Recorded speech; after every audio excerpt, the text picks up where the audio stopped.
nabigu calayhi salaatu wasalaam majliskiisii isagoo maalin fadhiya ayay nimankii muhaajiriintii maka ka soo hijrooday ayaa sare kacoo nabiga ay ku yidhaahdeen nabi allow magaalada maka annaku aan ka imannayn ka soo baxnay maa u zamzam baan ku haysanno iib ma ahayn halkan biyuhu waa iib magaalada madiina ceelashana niman yahuuda inta badan iska haysta lacagaan ku iibsanana ma haysano marka ninkii ceelka bi'ru ruuma lahaa ayuu nabigu u tago wuxuu ku yidhi asxaabatayda muhaajiriintayda biyaha u fasaxa ka cabaane markaasuu u fasaxi maayo oo anu ceelkaa yar baan leehayo biyaha yar baan iibiyayo reerkayga ayaan ku biiliyaa markaa buu nabigu ku yidhi bicniihi bicaynin fi ljanna il jannada ku taalla ceelkaagaa ku bedilo ku iibso markaasuu yidhi may ceelkaygaa yar iska iibin maayo iska kaydaa buu ka yidhi cuthmaan binu cafaan radia allaahu canhu oo daki ahaa oo caqli badnaa oo inshiisu meel dheer wax ka arkaayey oo basiiro ilaahay uu siiyey ayaa hadalkii nebiga qalbigiisa ku dhibcay bicniihi bicayni ljanna il jannada ku taalla ceelka igaga iibso markaa buu ninkii iska diiday ninkii ceelka lahaa cuthmaan baa ninkii u tagoo yidhi ceelkaaga haddii lagaa yidhahda lacag ku iibi ma iibin lahayd haa waan iibin lahaa way gorgortameen markaa waxay ku heshiyeen 30,000 oo dirham cuthmaan lacagtiibuu soo qaado uu dhigay ceelka furihiisa igu soo wareeji buu ka yidhi uu ka soo qaatay rasuulkii calayhi salaatu wasalaam buu u keeno wuxuu ku yidhi yaa rasuul allah ceelkii bi'ru rooma haddii aan keeno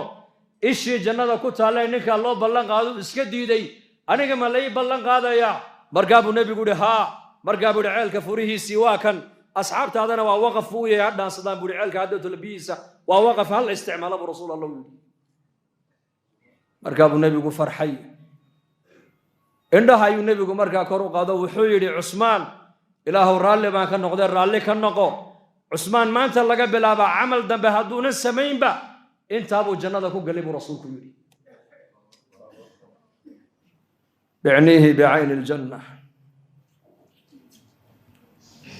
indheergarata dadkaas ahaa soo maha ya mise siyaasi salaadna aan tukanayn baa lagu odhan indheergarata weeyaanoo 50 sanee soo socda isbeddelka geeska afrika ka faalloodaay dhegaysta idaacad intoo la soo fadhiisiiyo yaa allah caqliga aakhirada ku tusini waaya caqli maaha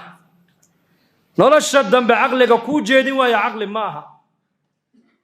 araggu haddaad aakhirada ku arki weydo ood ku xisaabtami weydo arag saxa maaha janno hadday maqlaan asxaabta rasuulku waxay hayaan halkaaba iska dhigayeen marka jannadaasaan is hordhigaynaa markaan soomayno salaadayno sadaqada bixinayno zakada bixinayno waalidka u samafalayno janno nin baa nebiga u yimid oo yidhi jihaad baan rabaa oo inaad jihaad baxdaad u timid haa jannaad doonaysaa haa jannaan doonayaa nebi allah wax kale ma doonayo labadaadii waalid ma nool yihiin may hooyaan nool ma iyadoo kaa raalliyaa timiday mise iyadoo safarkaaga aan raalli ka ahayn maya iyadoo ooyeysaan ka imiday markaa buu nebigu uhi sow janno uma socotid haa hooyadaa ku noqo lugteeda qabso halkaa baad jannada ka geli doontaa adigu yahay ilzim rijlayha uma aljanna buu nebigu uhi uma aljanna lugteeda qabso jannada halkaa baad ka geli daacadda ilaahay markaad gudanayso waxaad is hordhigaysaa waa janno macsi markay naftiiyo shaydaanku kuugu yeedhaan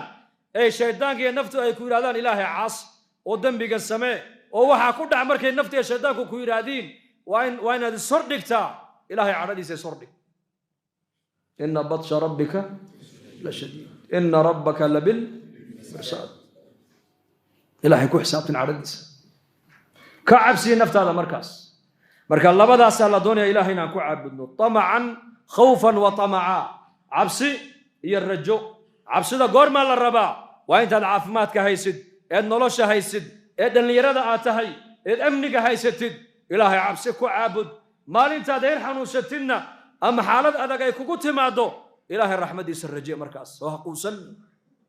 oo waxaad tidhaahdaa naftaada waxaad ku tidhaahdaa rabbigay waa naxariis badane waa deeqsi badane waa kariim weeyaan ilaahay waa kariim kaad la shaqaynaysa waa kariim sidii ninkii xajka u socday mar alle markuu ihraamkii u xidhay ayuu maqlay ayuu yidhi labayk allaahuma labayk markaa dushiisaa laga leeyahay laa labayka walaa sacdayk xajka aad u socoto lagaama aqbalin safarkaa aad u xamaan qaadatayna ilaahay kaa aqbali maayo iska joog hadal baa dusha kale dhawaaq mid isaga gadaashiisa joogaa hadalkii la maqashiiyey kii baa ku yidhi yaa sheekh maxaad ka xajin adigu labayk allaahuma labayk markaad tirahdaba jawaabta maad maqlayn markaa wuhi maad maqashay haa waan maqlay ma haddaad maqashay haa haddaan maqlay wuxuu ihi 27 sano ayaan ilaahay gurigiisa u soo qasday mar alle markaan xajka aanu ixraamka soo xidho ee talbiyadda soo bilaababa laa labayka walaa sacdayk baa layleeyahay oo waxaa dushayda laga leeyahay xajkaaga cimradaada sacigaaga cibaadada aad u socoto ilaahay kaa aqbali maayo baa layleeyahay ee iska joog baa layleeyahe haddaan gurigiisa ka joogo oo socodka aan xaggiisa u dhaqaaqay aan ka joogo xaggee kalo oon tagaa bal ii sheeg buuhi adaan tala kaa qaadana bal ii sheeg buu ka yidhi may jirtaa meel kale wuxuu yidhi ama ha lay aqbalo ama yaan lay aqbalin anu ilaahay baan u socdaa xaggiisa buuhi meel kale uma socdo ka quusan maayo ilaahay raxmaddiisa waa kariim waa raxiim waa raxmaan waa xaliim waa sataar ceebteenno dhan buu qarinaya maanta dulqaad badane war ma cadaaladda ilaahay baan ku joogna adduunyada baa la yidhi satriga iyo dulqaadka ilaahay baan ku joognaa satr asturkiisa ilaahay baan na asturaya ilaahay baa noo dulqaadanaya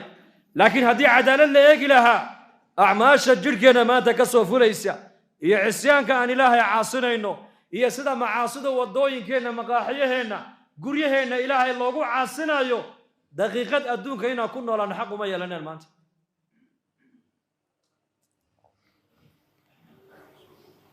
toddobiyo 20 sanaan maqlayaa buu yidhi oo laygu jawaabayaa oo layleeyahay ilaahay xajkaaga kaa aqbali maayo iska joog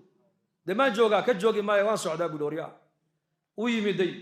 dawaafkii buu bilaabay sacyigii markuu dhammeeyey ayaa dushiisa laga dhawaaqoo la yidhi labayka wa sacdayk waan ku aqbalnay waan kaa ajiibnay 27 hore ee xajidayna ilaahay waa kaa aqbalay baa lagu yidhi kii baa la maqashiiyey marka hore maqlaayay markaa buu yidhi sheekh waa lagu aqbalay wuxuu yidhi albaabkiisa maahayna albaab kaloo garaacaynaa ma jirta buu ka yidhi ma quusanayna annagu ilaahay baan haysanaa marka ilaahay raxmaddiisa ka quusan mayno dadkana ka quusin mayno bal